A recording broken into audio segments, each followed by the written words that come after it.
Hello everyone, সবাইকে technical analysis হাবের পক্ষ থেকে শুভেচ্ছা।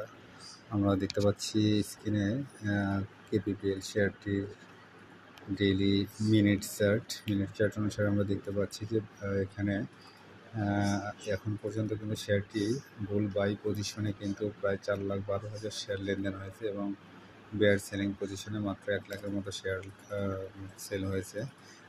সেক্ষেত্রে এখন শেয়ারটি কিন্তু কিছুটা সাইডে মুভমেন্ট করছে, তবে ভলিউম যেহেতু ন্যারো হয়ে আসছে সেক্ষেত্রে আবার ভলিউম পেলেই কিন্তু শেয়ারটি সামনের দিকে মুভ করবে। আমরা দেখতে পাচ্ছি শেয়ারটি কিন্তু আজকে গ্যাপ দিয়ে যেহেতু প্রাইস আপ শুরু হয়েছে, সেক্ষেত্রে যদি এই ধারা অব্যাহত থাকে তাহলে কিন্তু আজকে দিন শেষে শেয়ারটি 30 টাকার যে সার্কিট সেদিকে যাওয়ার চান্স রয়েছে আর কি। এখন পর্যন্ত শেয়ারটি কিন্তু ভালো পজিশন স্পষ্ট আমরা দেখতে পাচ্ছি। শেয়ারটি কিন্তু তার প্রাইস আপ করার কিন্তু যথেষ্ট সম্ভাবনা রয়েছে। যাই হোক, শেয়ারটি যেহেতু গতকালকে বলেছিলাম যে শেয়ারটি আবারও হয়তো নতুন করে সিগন্যাল দেখা যাচ্ছে যে প্রাইস মুভমেন্ট করবে, সেক্ষেত্রে সেটাই হয়েছে।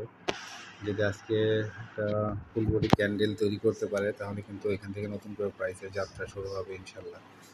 যাই হোক, সবাই ভালো থাকবেন, সবার জন্য শুভকামনা থাকবে।